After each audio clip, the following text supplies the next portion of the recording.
Joining us now, ladies and gentlemen, is a man who is a friend of the program, a sandbagging golfer, an absolute gentleman, a lad of the lads. Ladies and gentlemen, General Manager of the Buffalo Bills, Brandon Beane. Hey, Brandon. Brando. Do you know Lombo, Beane?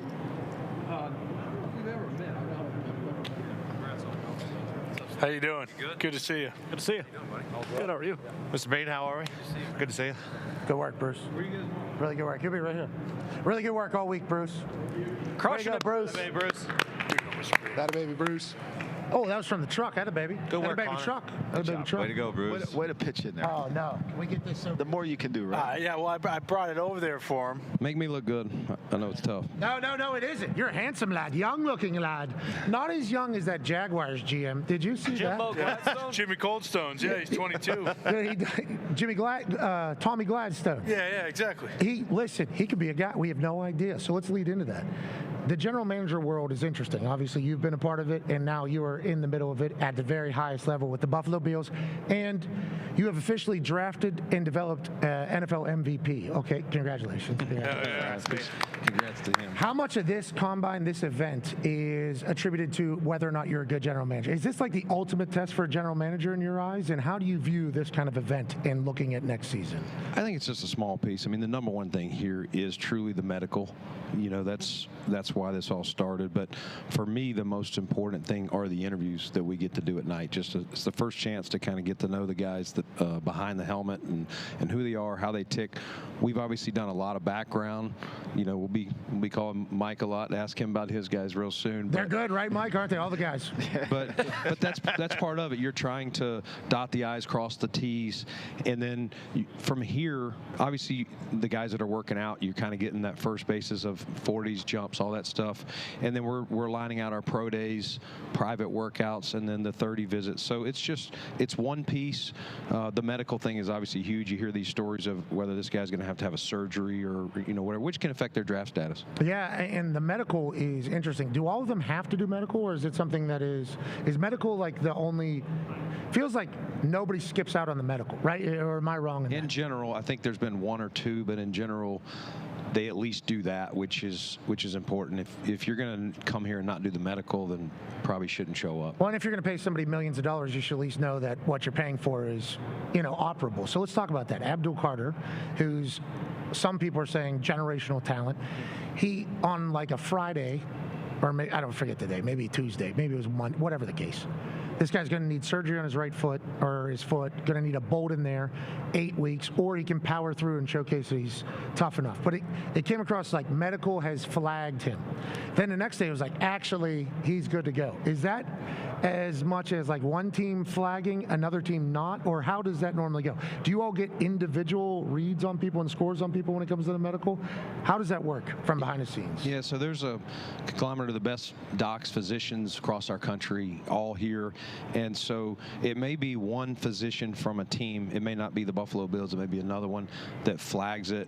These guys all look at it. They talk about it, and they make recommendations to the player, himself. Then the agent may get involved. The agent may have connections to a certain physician, send them out. There's going to be on a guy like that, especially you're talking about a guy that's going to be, potentially drafted at the top. There's going to be a lot of opinions on it. So I personally don't have anything from our physician yet on it, but at some point, yeah, you guys aren't in the coming weeks. Yeah, I mean, with Abdul, I'm just saying in general, this happens. Yeah. This, you guys straighten up to one. No, I was saying maybe it's really medically bad, and he should probably fall to 30. Yeah, you're saying yeah, because there is a little bit of that gamesmanship. I'm not saying you guys would do it. No, we'd never. But at this point, there is gamesmanship with like players and stuff, right? I mean, that happens. We saw that with C.J. Stroud. Remember, there was like a leaked one portion of a test that is just like one of like 10 scores. Found a negative one, leaked it. This guy's a dipshit. And then it turns out, obviously, he's not. He goes on to do what he did his rookie year, but there seems like there is stories that kind of get out there. How do you kind of dodge, duck, dip, dive, and dodge through that? And do you all just understand that it's happening? You understand it's happening, but you've got to make sure you have the people that you trust to make those decisions. And if it's medical, you're counting on your physicians, and they understand, how important it is, especially when you're talking about drafting a guy as high as Abdul Carter in this case. Now maybe, there's some guys that we may have a third-round grade on, and our doc may say, hey, I think this is a one-contract player. Like, he's got bad knee arthritis. I think he can make it 3 or 4 years. We may say, well, we're not going to take him in the third, but if he fell to the 5th or the 6th, what's the odds of a 5th, 6th-rounder? 2 contracts. To make it to the second contract. So at some point, take a swing. And there's been many of stories of guys that have failed their physical and they've played into multiple contracts. So at some point, it's worth the risk. Yeah, I can imagine. I appreciate the gathering of the information and you also telling us all this information. Now let's talk about your team right now. You got an NFL MVP, bro. I know that's not the ultimate goal. No, it's not. But as a GM, as an evaluator, as a scouter, you picked this guy. We saw what he was his rookie year, but you're betting on not only the player, but the human and the competitor and everything that Josh Allen is.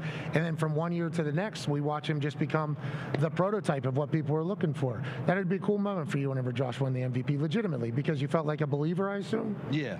I mean, it's obviously he had a non-traditional journey, junior college, emailing all these coaches to get a scholarship, gets one offer at Wyoming, and then we know all the people that were questioning, could he play quarterback at the NFL? And, he drafted where he's drafted. He was criticized. We were criticized for doing it. So, but he never wavered. He took the criticism, and, he's always had that chip. And just doing our research, this young man, he had his chip, way before people were giving him reasons to have a chip. And he's got a chip now. As excited as he was and honored to win the MVP, he knows and we know the ultimate goal is to bring a championship to Buffalo. And so that didn't remove any chip winning the MVP. Yeah, he works his ass off. I think it's pretty obvious that he works his tail off because development from one year to the next is obviously spectacular and special. Lumba, you got any questions for Beane? Well, I mean, I think to me that his ability to be accurate, Josh, everybody questioned whether that could happen. I mean, having work for Coach Walsh, that was like, could he ever do that? Because his arm and all that talent was amazing. And credit him and your organization for believing that he could do, because that's usually something that doesn't happen. But my question to you would be, you're like a lot of teams that have been so close that kind of have to break through the threshold. When you watched the Super Bowl, what was your reaction to what do we have to do to break through the threshold? Yeah, I mean, ultimately, I don't think you want to overreact. Naturally, that game played out the way it did. Philly, scored early and got a defensive touchdown and really allowed that Philly pass rush to pin their ears back. If that stays a one-score game longer, maybe they're able to stay in it. But Philly, you go back to how did Tampa Bay beat them? During the COVID year, it was the same thing. Their D-line got after them. And so, Sean and I both believe in building up front. And, whether it's the O-line and the D-line, obviously you got to have a quarterback. So that's probably where, we could always look to improve. And we've tried. And listen, I've got to do a better job there as well of making sure that I give us the weapons that we need. Trenches is easy. Hard, though, Pat. Lumbo, it's hard to pick where he picks and stay good. It's just that the system's rigged against him. And when you have good players, your system's rigged. You got to have cap problems. No, Belichick had a terrible drafting record. Remember? That's what everybody said. And you're picking at like 30, and right now they're saying the system's rigged. Right now they're saying 10 to 35 is all basically the same. It's just hard. You're not going to find an elite 3 technique at 31. I mean, 4-2 probably not going to exist. Yeah, I mean, so 4-3 probably not going to exist. It's a hard thing to do, especially when you're trying to get the off. I mean, Howie's sitting there and he got a defensive 3 technique just dropped in his lap, right? I mean, he didn't miss it. You had that, right, Mel? Without a doubt. I say, hey, the best player on my board. You'd be an idiot not to take him, and somehow, the Eagles slide up and get him. Brandon, I did want to ask you a question though. Now, listen, this happened last year, and I wonder if your philosophy has changed at all. Obviously, you guys trade with the Chiefs, and they end up getting Xavier Worthy. To Lombo's point, he was one of those guys. 4-2 guy at that time, yeah. 4-2 was there. Yeah. Scored in the AFC title game. He did. Now, and everyone obviously, Connor is a Patriots fan, as you know. I just thought I'd mention it. Exactly.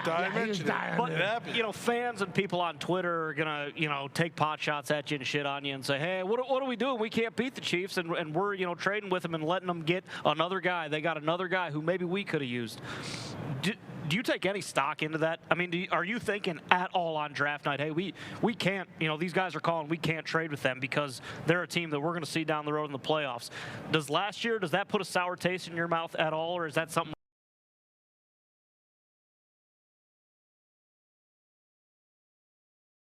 kind of put us in a position to win a Super Bowl? Yeah, I mean, to me, your first thing is what is the best decision for the Buffalo Bills? And you can't worry. You don't have their draft board. They're not calling you.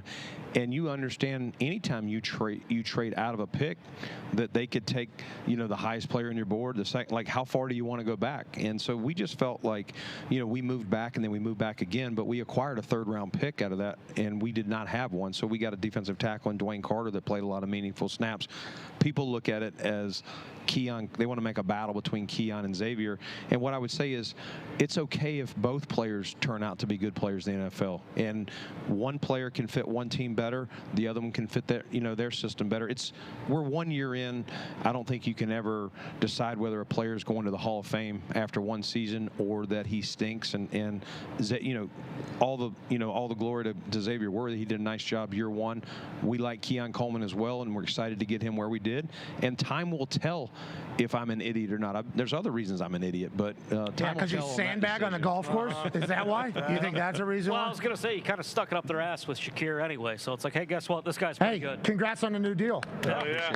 Okay, all right. So obviously over the last couple seasons, we've seen him come into, oh, who is this guy? To, oh, this is a guy. And obviously you think the same thing. You paid him. Congrats on getting a deal done. Yeah, no, excited to get Khalil. He's one of those guys that has become more of a household name year 3, but found him in the 5th round out of Boise a couple of seasons ago. And late in his rookie year, Josh and him really started forming a rapport. And then he actually led us his rookie year in receiving in the postseason that year.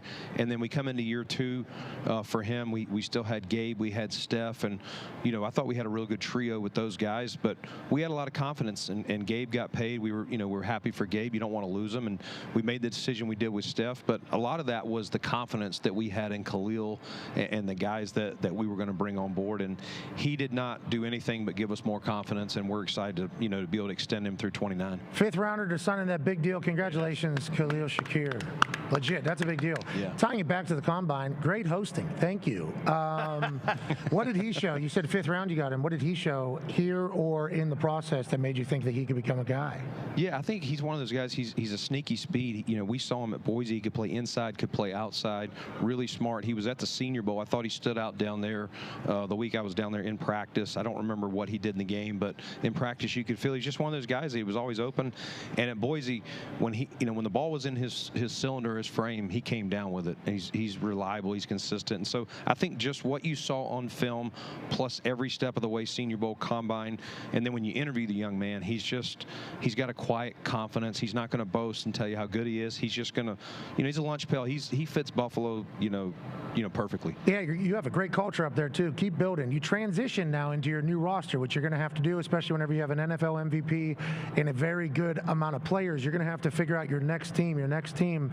Obviously, you watched New England have to do that for a long time, 20 years. They had like 4 or 5 different teams there that were able to have success. The Chiefs are doing the same exact thing. You guys are going to have to do that. Now, back to the original New England Patriots fan, Boston Connor has a question for you. Here we go. Yeah, and we'll see if you can do that. Not many can. The Chiefs even can't, so, no pressure. Don't worry about it. Don't hold that standard that high because it's unsurmountable. But to the point of, rebuilding the roster, salary cap now $279.2 million, obviously massive number, highest of all time. Is it a relief having that number kind of set in stone now, and you can kind of make your projections of who you guys can sign, who you can bring in, what contracts you kind of need to change, or was that already something you've been working on?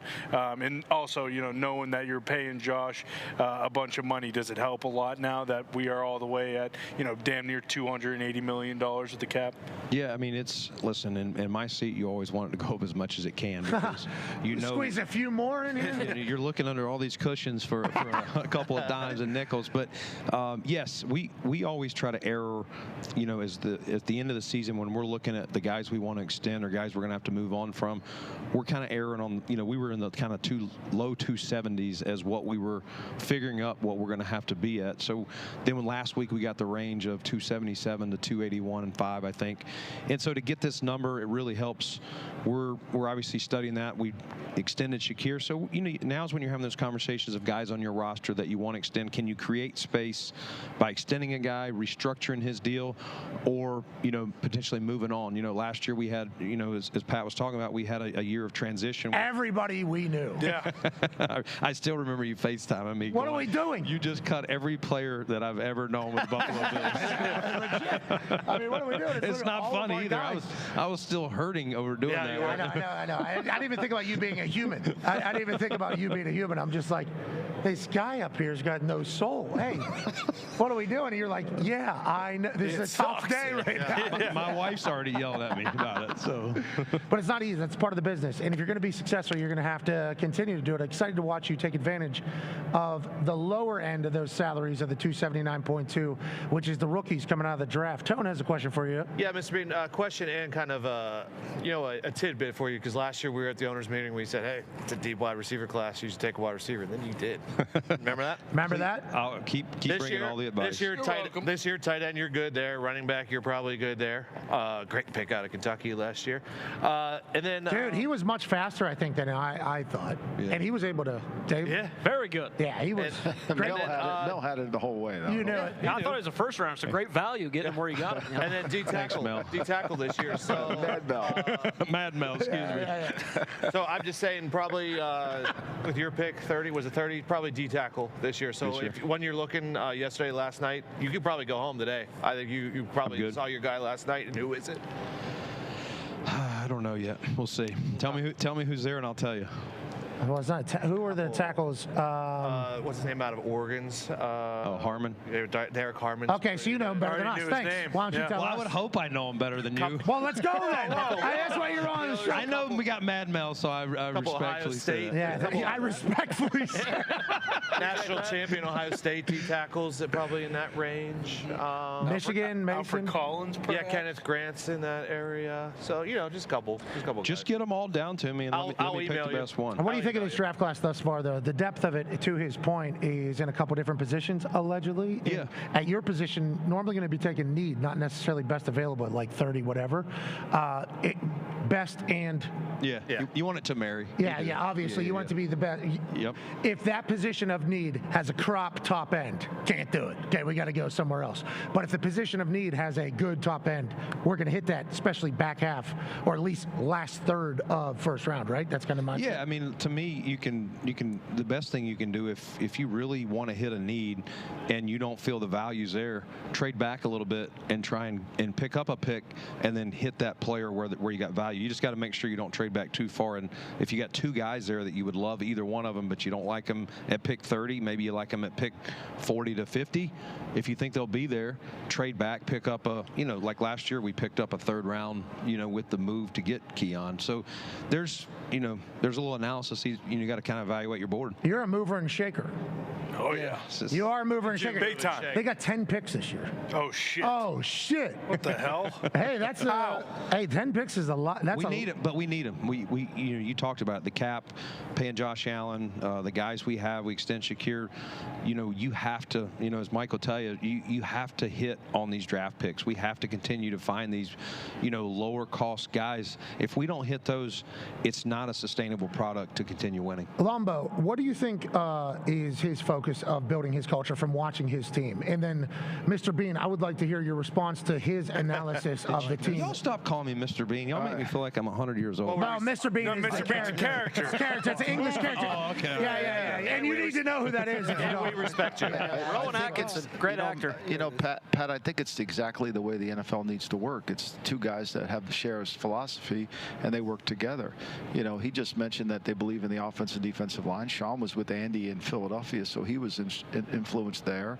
And I think that if you're going to win in this league, you got to have two people doing the job, because Sean can't scout all the players and he can't coach the team. So you have to have two people that can do the job, but they share the same philosophy.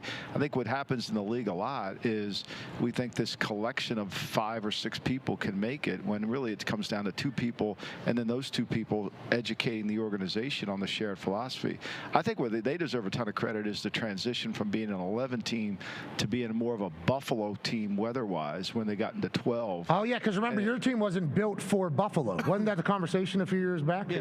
You know, you heard that, I think. No, it was right. Listen, I did not have a physical enough run game when the weather, and we adjusted to that and knew that, we could throw it with anybody, but can we run it when the weather dictates that? Oh, I think they've done a great job of it. I think you've done a great job Joe Brady took over, definitely. Of handling that. And as the league now is transitioning into this, remember, it wasn't popular to run the ball. Now all of a sudden Philly had, what, 11 games where they ran the ball more than they threw it? Yeah, I think they had 200 more rush attempts than pass attempts. Yeah, and so we're seeing it, and so I think, and they have a 5th running back on their team. I mean, who could stop him in the goal line? Who could stop him in the red zone, right? So it's a problem, and I think, to me, that's the hard part. It's just defensively, it's hard to sit there in 30 and think you're going to get defensive linemen. You have to kind of get a couple breaks. I think the best in 15, we had a really good. We didn't win the Super Bowl. We lost to Denver, but we had a really good defensive front. But we kind of pieced it together. Get Hakeem Hicks for nothing. Alan Branch was on the street. We got him from Buffalo, actually. Kind of got his life back in order. It was a little bit of that line was good. We had Chandler Jones with a 1st-round pick, but it's hard to get that when you're picking in the 30s. I'm not making excuses, but it's just you got to get lucky on some things. How do you feel about what Lombardi did? He just poured a massive amount of praise on it, and then he kind of took a shot at what you did have at one point, and then he came back into the praising. This is a sandwich technique. I wasn't there, though, for if he's talking about Alan Branch. No, he's talking about the not built for Buffalo. Oh, yeah. He was spot on, though. Yeah, and you have to, every single year, you have to self-assess everything you guys have, right? And that's a whole process? Yeah, you got to, why did you come up short? Were you just turning the ball over? Could you not run the ball effectively? Could you not stop the run? Could you not get to the pass? So you got to look at how you're going to beat. We all know the AFC is a gauntlet to get through, and it's not changing anytime soon. So we always start with our division. You got to, if you don't, that's your easiest ticket in, and you're getting at least one home game. So we start with the Dolphins, Jets, and Patriots. But after that, these same teams, starting with what Kansas City's done, you got to give them a lot of credit to be 7 or 8 straight AFC Championship games. Yes. That's remarkable. Okay, and he mentioned you and McDermott rowing in the same direction. In a lot of places, that kind of starts to splinter. I want the credit, or I don't want the blame, or I got good players, I have bad players. There's a lot of opportunity. There isn't. Those happen. That's whenever a bad franchise, a bad culture happens. You and McDermott, obviously, I got a chance to see him yesterday. He's cool looking, man. Isn't he? Mm-hmm. Tough son of a bitch. He is a tough son of a bitch. But it feels like you two rowing in the same direction. What is it about him that makes you like him so much? And what is your thoughts on him at this stage of being a head coach as opposed to maybe a few years back? Yeah, Sean and I worked together in Carolina. Yeah, I knew who he was, coming up behind Jim Johnson, the late D coordinator that was for Andy and Philly. And so he, Andy moved on, made a decision. Ron Rivera comes in, and Sean and I were together for, I think, 6 seasons in Carolina. We made a Super Bowl against Denver, same year you were talking about. And so, Sean gets there, and then I get there, and we both kind of, when you're working together, even though you're not in the seat he's in or I'm in, you're having conversations with people. And so there were many times Sean and I had conversations about building a team, and just like I was telling Mike, building it up front, things like that. So I think you start with, is your philosophy the same? Like if your philosophy for winning is different, it's probably going to be hard to get on the same page. And then, Sean's a good person. We believe in treating people well, building, it's team, and it's not about me, it's about we. What can we do? What's my role? And so I think that's how you get a shared vision and an alliance. How hungry are you guys, man? So hungry, you got to be up there. Just so good. So, just And Bill's Mafia is ready to explode.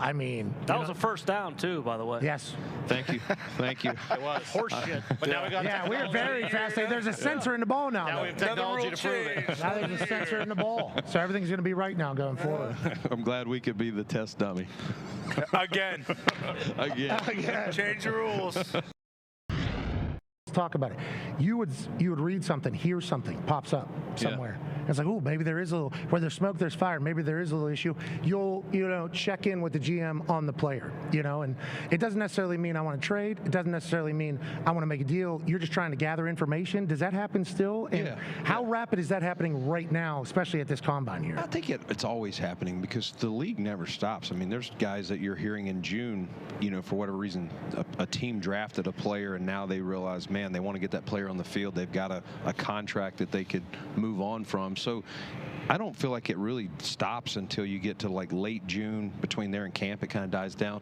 And we got our staff, they're on top of it more than me. They're keeping me up to date, with my scouts. They're on Twitter and all that way more than or X, whatever it's called, way more than I am. Yeah, but I try to track it as well as I can. But we've got a good group of people, and we'll put on text chain, hey, I heard it from an agent. I heard it on Pro Football Talk. I heard it on, X, whatever it is. And so then it may not just be me. It may be one of them may reach out to one of their contacts on the club and say, hey, I'm reading, is this true? Just so you know whether you want to spend any time on it or not. Do I want to go watch the player and evaluate him, or I don't need to waste my time? And normally truth is told there. I would say most of the time it is. Now, not all the time. Sometimes the team may say at this point they're thinking about it, but they haven't kind of, they're not saying yes, but they're not saying no. Okay, you could also send one of your capos out, it sounds like, and say, hey, do we have any operation going on here? And respond back, go, yeah, sure. Go ahead and waste your time on all that stuff, and then when it comes back, nah, we got nothing. How about when a player says, I'm not willing to negotiate? Feels like, now granted, you be who you can afford to be. The Myles Garrett Cleveland Browns situation, for instance, which could, O-line, D-line, Howie, this is Myles Garrett allegedly not willing to negotiate with Cleveland Browns, okay? Has asked for his trade very loudly, obviously. Wants the world to know, not just capos finding out. Not sure if you've heard about it. Not yet. Never have you heard? No, I haven't heard that. Okay. Well, there you go. Okay, so Myles Garrett is not happy. Thanks, guys. In his message, actually, he utilized Andrew Berry's words in a bar that was like, get me out of here, like a direct shot seemingly in the thing. Myles Garrett, top 5 player in whatever you want to have conversation. Obviously defensive player of the year. He said, I just want to win, man. I would like to be in the big games. So he wants to go to a place that's great, which obviously would suit you in the entirety. But when you hear something like that, does it scare you that the player feels like that with the team? Like, how do you go about reading one of those situations? And I'm not saying exactly Myles, but this has happened with star players in the past, obviously.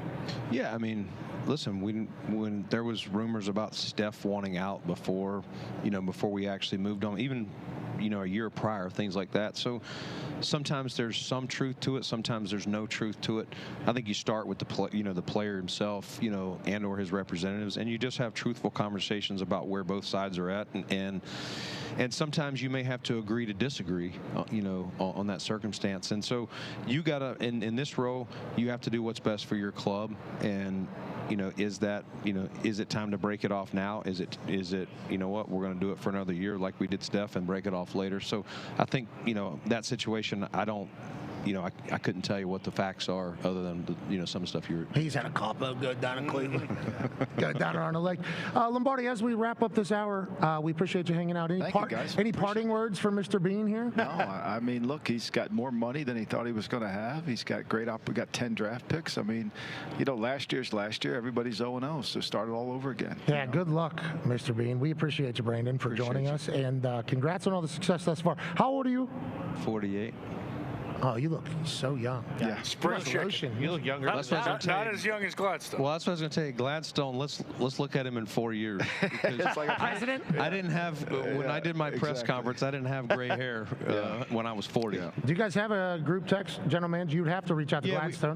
We do. I have not connected with him yet, but yeah, we'll make sure to do that. Because that's like a business, that's natural. You have to have that. Usually only uses Snapchat. You have to do Snapchat. Hey, Pipsqueak. Yeah, you guys got to give him a swirly in the bathroom here, kind of conduct him. All right. Welcome to the show, brother.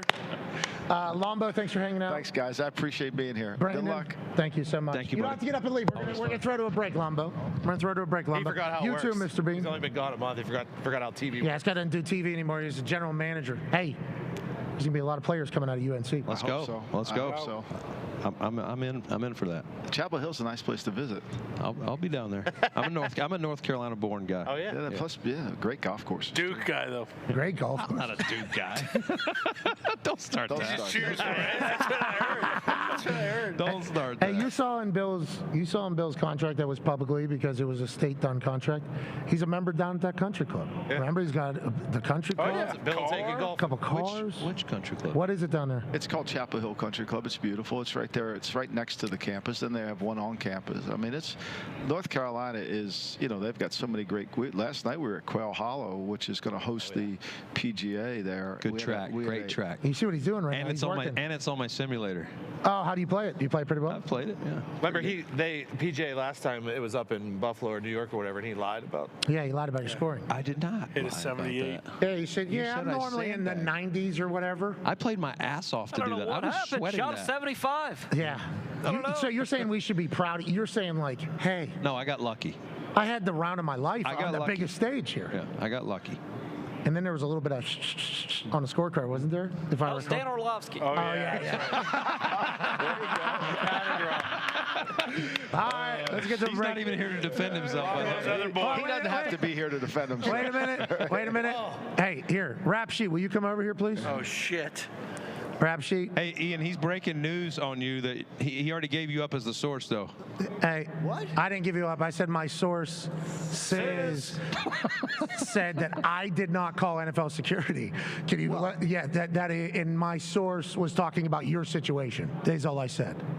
I mean, I think you have good source.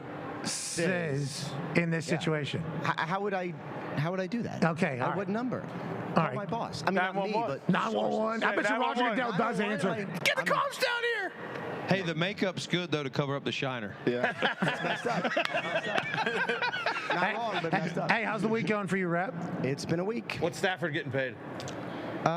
Probably similar to last year. Last year he got 40. Should be about similar to that. It's Okay. not done yet, but it's what I I heard he took less. You reported that. What does that mean? How much less? So my understanding is like Giants and Raiders, he was allowed to, his Yep. agent was allowed to talk to him. Would have been more higher 40s, maybe up to 50. And wasn't going to be that for the Rams. But if you're Stafford, it's like you can win there. It's home, actually home. So I think it made sense. All right, we appreciate you, Rap Sheet. Great work this week. I'll put some makeup on. All right, we'll see this. Oh, he has no makeup. That was a shot of you saying. That's how I look. Yeah, I woke up like this. Beane. Okay, I had some coffee from. Oh. Dunkin' Donuts. Oh my God! All right, we appreciate you, He's trying to crash the stocks right now. buddy. Once he realized wait a second, yeah, I don't drink Starbucks anymore. He's really been going. I hope they shake hands, obviously, because the Combine's a great place. We get a chance to chat with great friends like you two. Thank you for stopping by, boys.